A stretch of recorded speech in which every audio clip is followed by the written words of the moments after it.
por cierto, ya podéis poner... Pensaba que no me di cuenta, ya puede estar. Eso es. Voy a empezar con una lectura una traducción mía de este capítulo. Después voy a estar hablando más del capítulo, así que cuando yo esté hablando del capítulo en general, no estaría de más que saquéis vuestros móviles o vuestras Biblias y estéis viendo el texto en la traducción que tengáis a mano, porque probablemente no vuelva a mi traducción. Pero, en fin, de momento lo que voy a hacer es leer la traducción que he hecho yo, que, como sabéis, no pretendo que sea mejor que ninguna otra, es sencillamente otra manera de... Otra persona, cuando lee el texto griego, pues lo vuelca en castellano con estas palabras. Vamos entonces a ello. Efesios capítulo 5.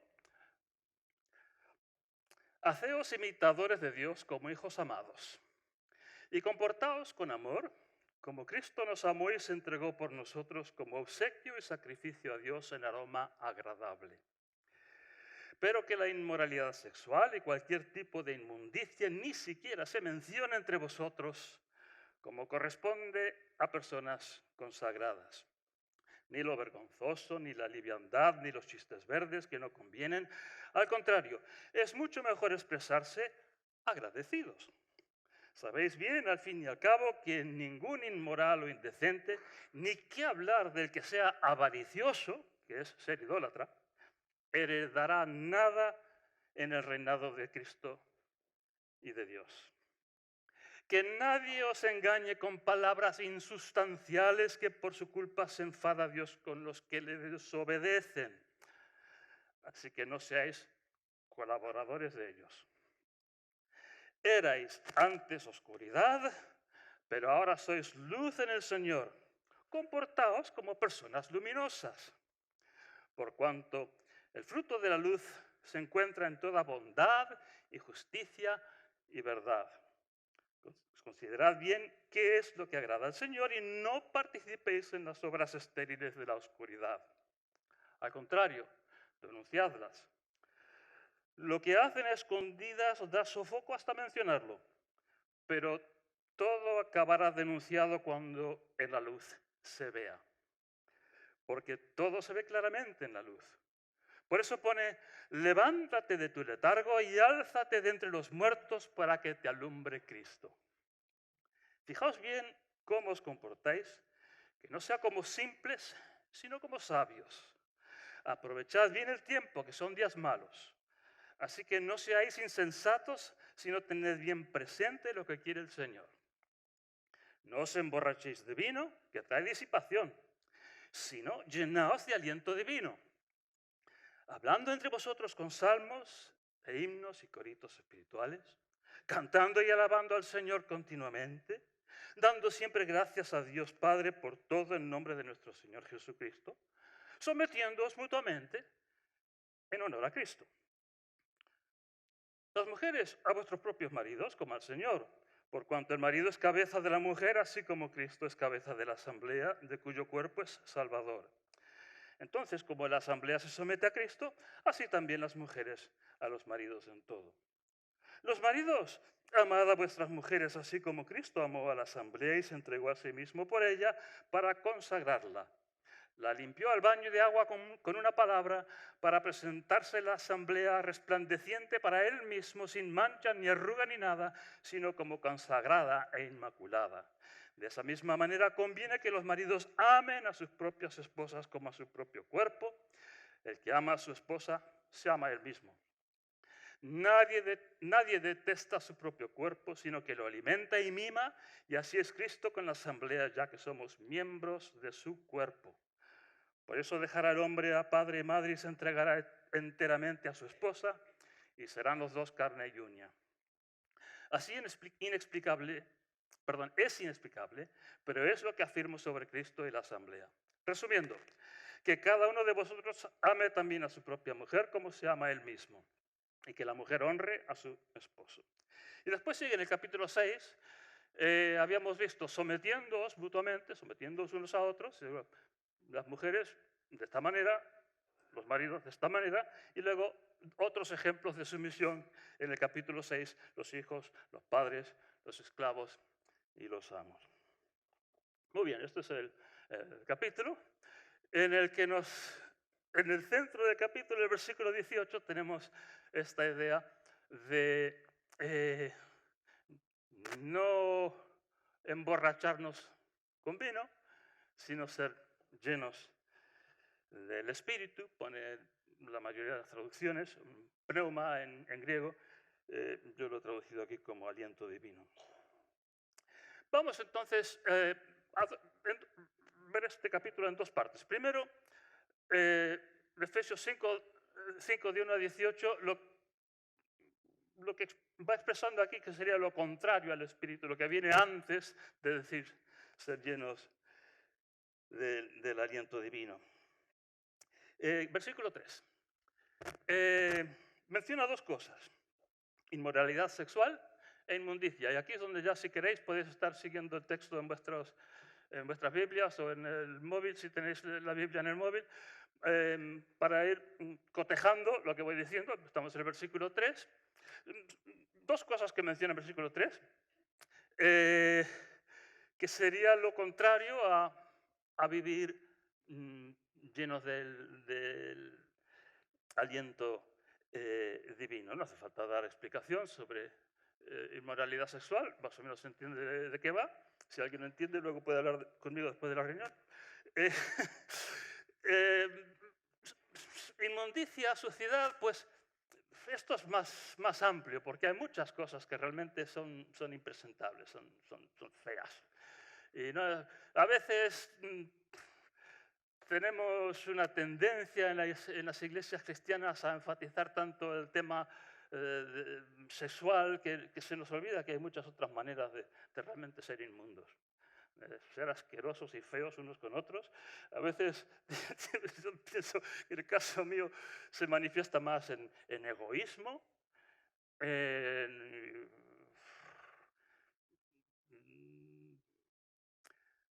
pensar mal de la gente. hay tantas maneras de ser sucios, inmundos, asquerosos, feos en nuestra personalidad, que no solamente la inmoralidad sexual ya está mencionada. Ahora vamos a pensar en otras maneras que tenemos realmente de ser feos unos con otros, ¿verdad? De ser, pues eso, inmundos. Esto se me apagó. Vamos al siguiente, versículo 4. Menciona tres cosas: lo vergonzoso, la liviandad y los chistes verdes. Otra vez, sobre lo vergonzoso diría lo mismo. Yo no sé si es por los años que tengo, pero yo, en cuanto a lo sexual, tengo muy poco de qué avergonzarme ya. Pero de otras maneras de comportarme que me avergüenzo de cómo me he comportado, o actitudes que he tenido, pensamientos, maneras de tratar a la gente. Hay muchas cosas de las que me puedo avergonzar, ¿no?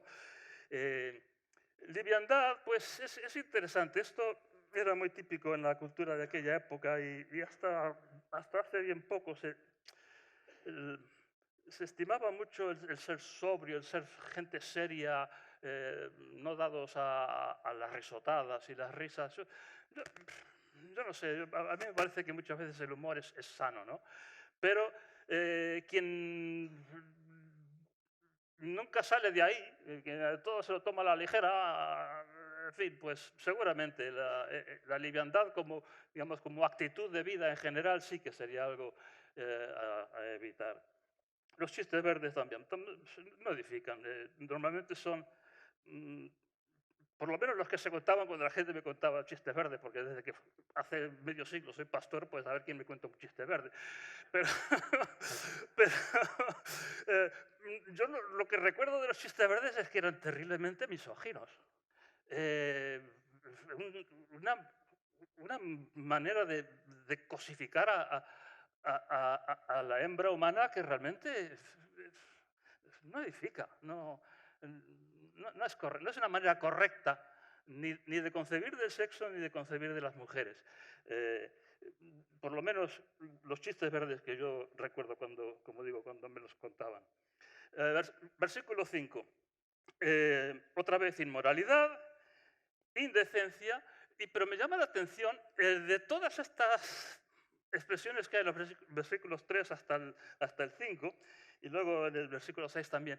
La única palabra en la que se explaya y da una explicación el apóstol Pablo es avaricia, que es idolatría.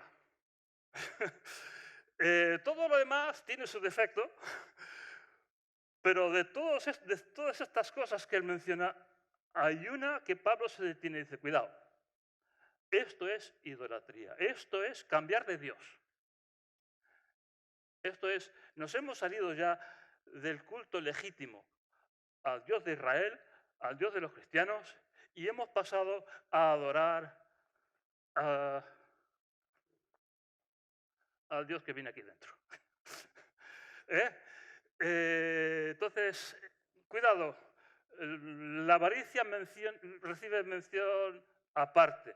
Y como digo, es interesante porque normalmente en la predicación cristiana el gran tema es la inmoralidad sexual, pero realmente el Nuevo Testamento habla mucho más acerca de qué hacemos con el dinero y si somos solidarios y generosos con nuestras posesiones, que menciona, por supuesto, aquí lo hemos visto en 2 o 3 versículos, el tema de la inmoralidad, pero cuidado con el amor al dinero, con el apego excesivo a nuestras posesiones materiales.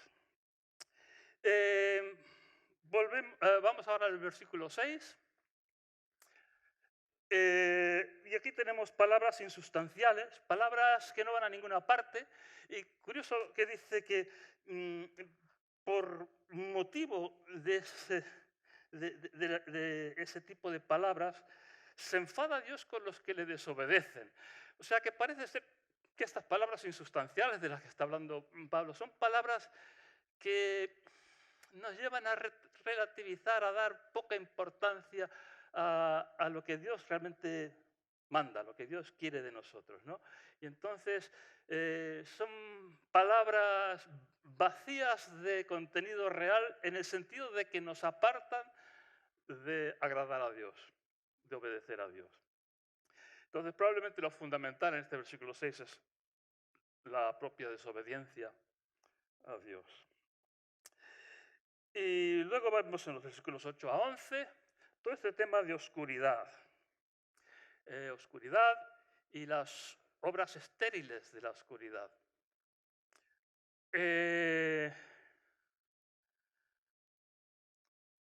Y vamos a ver, ¿qué problema tiene Pablo con la oscuridad? Yo creo que lo que se refiere es que mm, hay cosas que preferimos mantener en secreto. Hay cosas, tiene que ver con lo que habíamos hablado antes de la vergüenza, ¿no? De las cosas vergonzosas. Yo creo que la oscuridad es una manera de referirse a todas esas cosas que hacemos en secreto porque sabemos que están mal, están reñidas con la imagen que queremos dar. Si la gente se enterase de las cosas que hacemos ah, a solas, ocultos, eh, aunque tengas la luz encendida, lo que haces con la puerta cerrada con la pantalla de tu ordenador. Eh, no es cuestión de luz o oscuridad tanto como esas cosas que hacemos escondidas que la gente no se entere porque está reñido con la imagen que queremos dar de personas pulcras, personas de bien. Eh, Son obras estériles, dice. Eh, no, no producen ningún buen fruto en nuestras vidas. Las cosas de las que nos avergonzamos, las cosas que hacemos ocultamente. Entonces esto también sería parte de lo contrario a vivir llenos del Espíritu, llenos del aliento divino. Y esto, después de enrollarse durante 3 o 4 versículos, Pablo, con el tema de oscuridad y luz, de ser personas luminosas y no tinieblas. Antes era esa oscuridad, dice, ahora sois luz, por lo tanto, comportaos como personas luminosas. Eh, Luego pasa en el versículo 14 a la idea de letargo y de muerte. Despierta tú que duermes, creo que pone en Reina Valera. Eh, Estábamos... eh, eh, la ausencia, la falta del Espíritu de Dios, del aliento divino en nuestras vidas, nos produce un letargo moral, una especie de mortandad, eh, morbidez anímica, que no es todo lo contrario a la vida y la fuerza, la vitalidad eh, personal que nos aportaría el Espíritu. Entonces, letargo y muerte. Versículos 15 y también el 17, la idea de simpleza, de estupidez, insensatez, necedad, tiene que ver con otras cosas que ha mencionado antes, eh, en cuanto a la ligereza, la liviandad.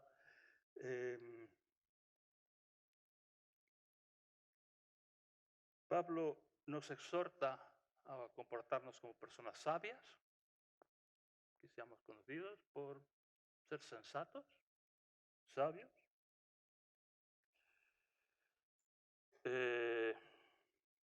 Y eso incluye tener muy presente lo que quiere el Señor, la voluntad de Dios.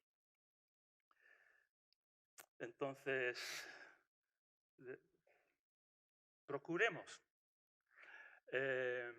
ahondar en la meta de llegar a ser personas sabias. Yo, desde luego, no tengo ni idea el concepto que tiene de mí la gente, pero si hay una cosa que yo aspiraría cuando llegue a viejo, que todavía me parece que todavía no he llegado, pero cuando llegue a viejo, eh, que la gente me vea como una persona sabia, ¿no? Y claro, para llegar a eso habría que intentar empezar a ejercer un poquito de sabiduría cuando uno es joven, porque así de golpe no creo que no llegue a nadie la sabiduría. Y entonces llegamos al versículo 18, la primera parte del versículo, que habla de la borrachera alcohólica, ¿no? Mm, ¿Qué pasa con la borrachera alcohólica? Lo que pasa es que perdemos el control. Y ahora Pablo va a pasar de inmediato a hablar de otra manera de perder el control. ¿Mm? Son dos maneras de perder el control. Bajan nuestras inhibiciones, todos esos recursos mentales, formales con los que nos mantenemos controlados como personas sabias, prudentes, sensatas. El exceso de alcohol pues baja todas esas inhibiciones y sale a aflorar pues lo que no quisiéramos que se conozca de nosotros.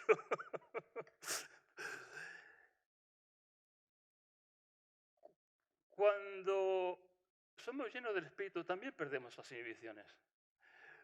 Pero curiosamente, entonces no se manifiesta, digamos, la parte más vergonzosa de lo que hay en nosotros, sino la parte más luminosa, más bella. Perdemos las inhibiciones para la bondad. Pues vaya, o sea que teníamos inhibiciones para la bondad, para la generosidad, para amar con pureza, o sea, sí, pues sí, para eso también tenemos inhibiciones. Y es bueno perder las inhibiciones para todo lo que sea bueno, para todo lo que sea luminoso, lo que sea agradable, lo que sea tratar bien al prójimo. Claro, hay que perder esas inhibiciones. Todo lo que nos corta para ser mejores personas. Hay que perderlo. Podemos perder las inhibiciones con el alcohol y vete tú a saber el resultado. o podemos perder las inhibiciones con el Espíritu. A elegir.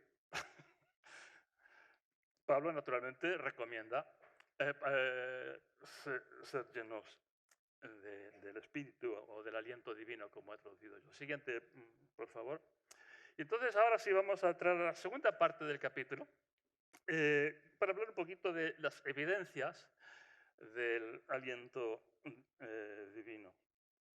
Entonces, habíamos empezado, siguiente por favor, con esta idea, ¿no? Llenaos de aliento divino, sed llenos del Espíritu, y pone otra traducción. Y empieza con todo el resto del capítulo, va desglosando qué serían algunas, no todas, algunas de las consecuencias de estar llenos del Espíritu. Pablo, naturalmente, en unos pocos versículos, del 18 al 33, no puede mencionar toda la riqueza abundante de diferentes expresiones de estar llenos del Espíritu Santo. Por ejemplo, aquí habla poco o nada de dones concretos que derrama el Espíritu. Habla poco acerca de, en general, cómo hemos de tratarnos unos a otros. Entra así a hablar en el resto del capítulo acerca de cómo hemos de tratarnos unos a otros en la consideración que hemos de tener uno con el otro dentro del matrimonio. Y es un buen ejemplo de una regla general, pero en estos versículos no habla acerca de otras 1000 expresiones de lo que el Espíritu hace en cuanto a la convivencia en general, por ejemplo, con los hermanos y las hermanas en la iglesia. Lo menciona en un puntito que mencionaremos.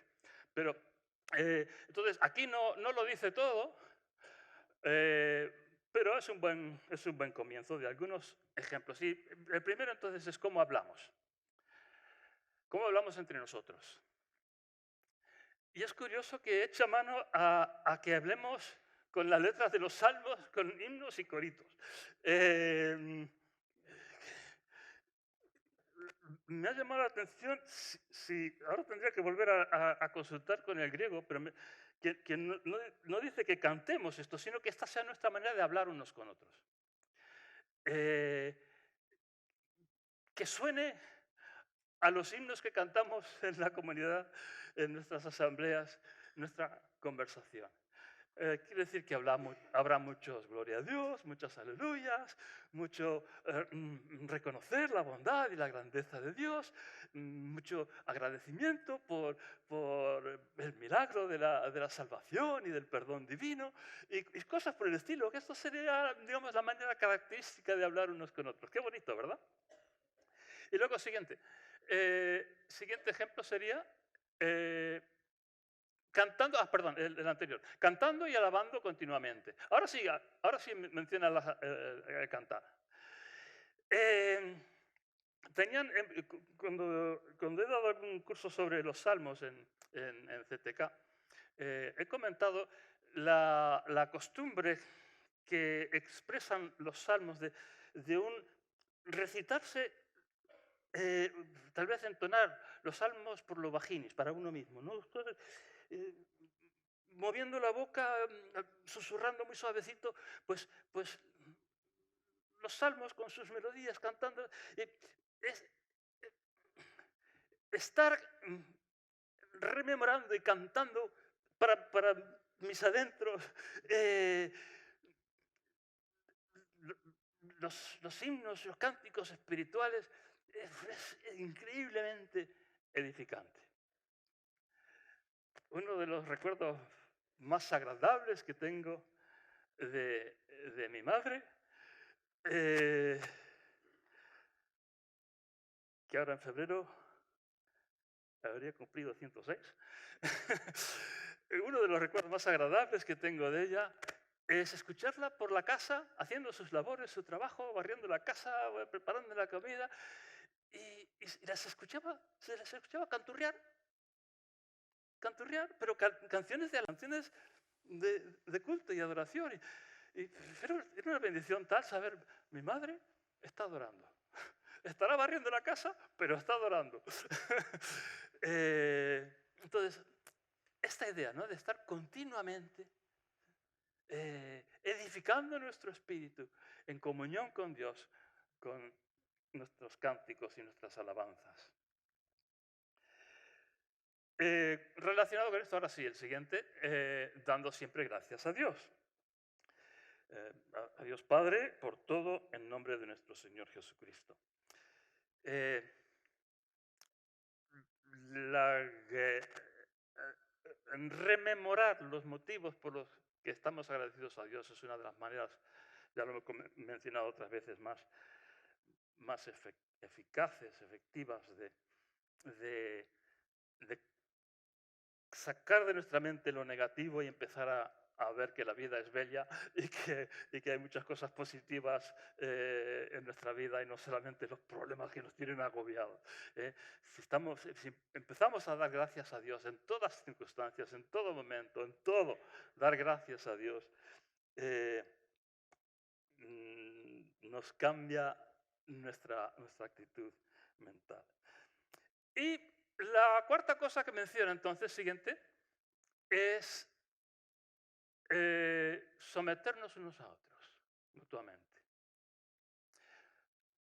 Puede estar atrás, vamos a quedarnos con el sometiéndonos a eso, vamos a quedarnos con eso de momento, porque es un tema principal, principal que tiene que ver con, gobierna todas las relaciones en la asamblea de la comunidad de los hijos e hijas de Dios.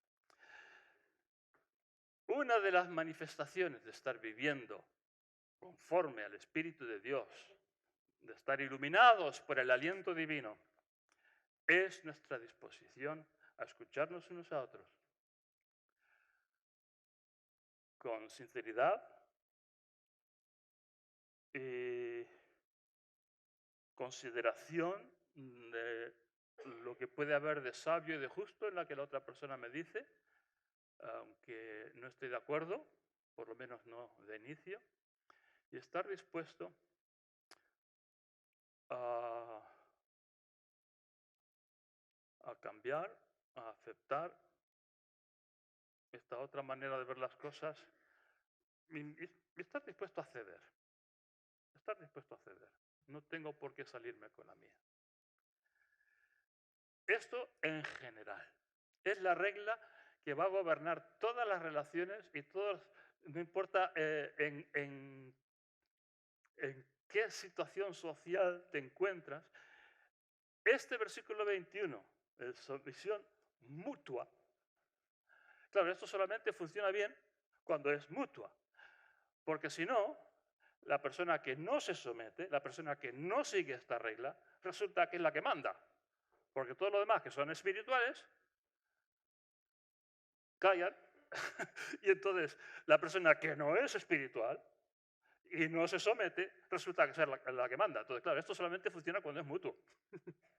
Cuando todos tenemos esa actitud, entonces de repente ya no hay nadie que quiere salirse con la suya, si estamos todos dispuestos a que Dios se salga con la suya. Entonces nos escuchamos unos a otros y entre todos descubrimos sabiduría y gracia y guía del Señor. Claro. Por eso es importante unos a otros y no todos a uno, que tendría que ser entonces la persona menos espiritual la que acaba mandando. Pues vaya plan, si fuera eso. Sumisión mutua. Y esta mutualidad, este unos a otros, gobierna todo lo demás, hasta el versículo 33. Entonces, hermanas, alguna os habréis mosqueado con los versículos que seguían a continuación. ¿Qué es esto de someterte a tu marido? Gobierna todo eso, someterse mutuamente, unos a otros. Y luego empieza a dar ejemplos, pero los ejemplos gobernados por el unos a otros. ¿Eh? Cuidado, porque si no, acabamos con estructuras patriarcales de sociedad que ya no son aceptables en este siglo XXI. Seguramente en otros siglos eran aceptables, no vamos a juzgar otros siglos, allá ellos con sus formas de hacer las cosas, pero en el siglo XXI no podemos andarnos con esas cosas, pero sí podemos hablar de sumisión a los maridos siempre que entendamos que lo que gobierna todo lo que viene a continuación es el versículo 21, sometiéndonos unos a otros.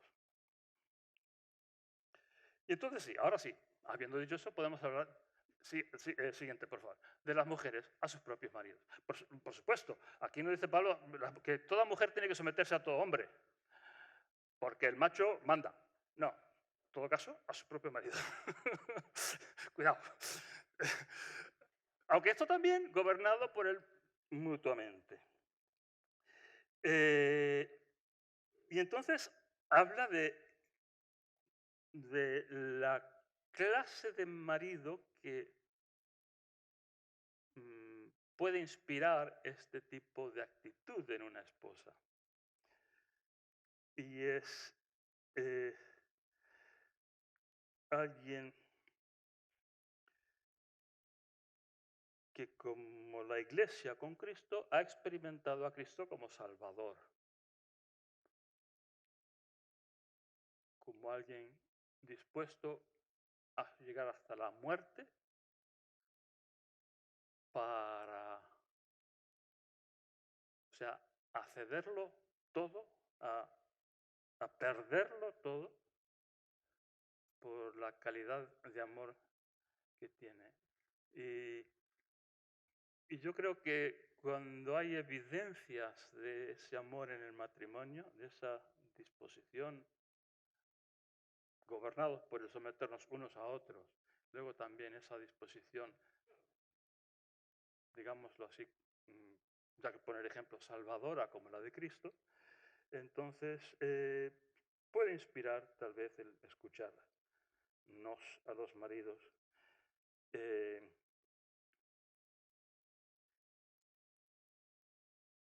Vamos a seguir. Maridos. Siguiente. Nuestra manera de someternos a la esposa es expresando amor. Ya lo hemos dicho en cierto sentido. Como Cristo amó a la asamblea, a la iglesia y se entregó a sí mismo por ella, para consagrarla, para limpiarla, verla como inmaculada, sin mancha, consagrada, esa actitud de verla de esa manera.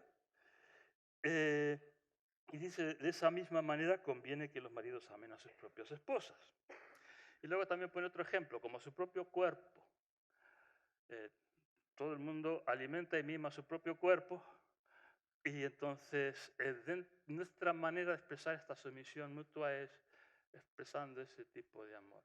Ahora, lo que yo he pensado mucho sobre esto y he predicado en varias bodas a lo largo, un montón de bodas a lo largo de mi ministerio. Y lo que yo siempre he dicho es que yo no veo ninguna diferencia entre someterme a alguien porque me ama y amar a alguien de tal manera que lo daría todo hasta la mismísima vida por ella.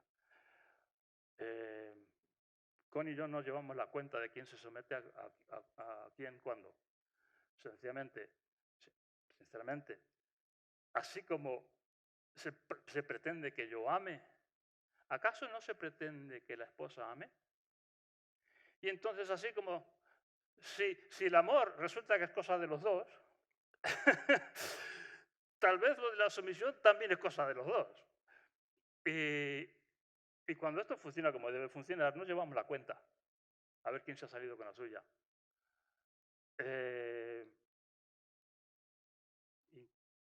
Intentamos llegar a un acuerdo.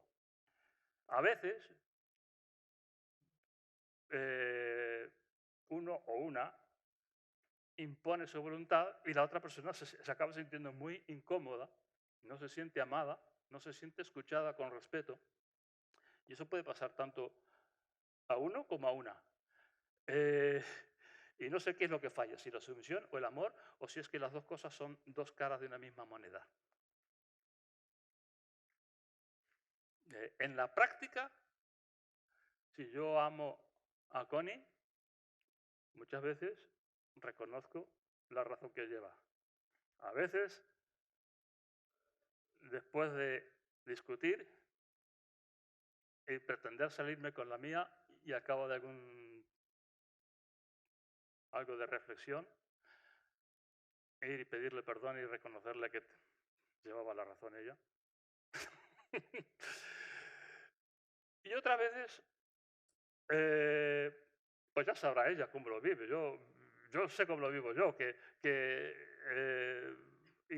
muchas veces, incluso cuando hago valer mi voluntad, acabo teniendo que reconocer que la que llevaba la razón era ella. Eh, y supongo que a ella le pasará lo mismo. Lo que pasa es que ya, claro, a mí no me duele, entonces no me entero. Que me den la razón a mí no me duele, entonces no me acuerdo. Me duele cuando soy yo el que tiene que reconocer que, cachis, pues resulta que era ella la que llevaba la razón. Siguiente, vamos bueno, ya hemos terminado con el capítulo 5. Ahora, el capítulo 6, como dije, sigue con otros ejemplos más. Los hijos, cómo es que ellos se someterán a sus padres, los padres, cómo es que ellos se someterán a sus hijos, los esclavos, cómo es que se someten a sus amos, y los amos, cuidado, cómo se van a someter a sus esclavos en el Señor. ¡Buah! Si no os parecía radical, cómo termina esta lista es absolutamente radical. Porque todo viene gobernado por el ser llenos del aliento divino. Se expresa, sí, con cómo hablamos, con estar canturreando nuestras alabanzas a Dios, estar siempre agradecidos a Dios, pero también viene gobernado por esta idea, lleno del aliento divino, sometiéndonos unos a otros, y esto gobierna todo lo demás. Esas son expresiones de estar llenos del aliento divino, son expresiones de estar llenos del Espíritu Santo. Y como digo, hay otras muchas cosas que iremos desarrollando a lo largo del año, ¿verdad, Agustín? Tanto en este mismo capítulo como en otros capítulos iremos desgranando, pero me parece fascinante cómo Pablo desarrolla este capítulo. Y vamos a dejarlo ahí. Os voy a pedir que os pongáis de pie.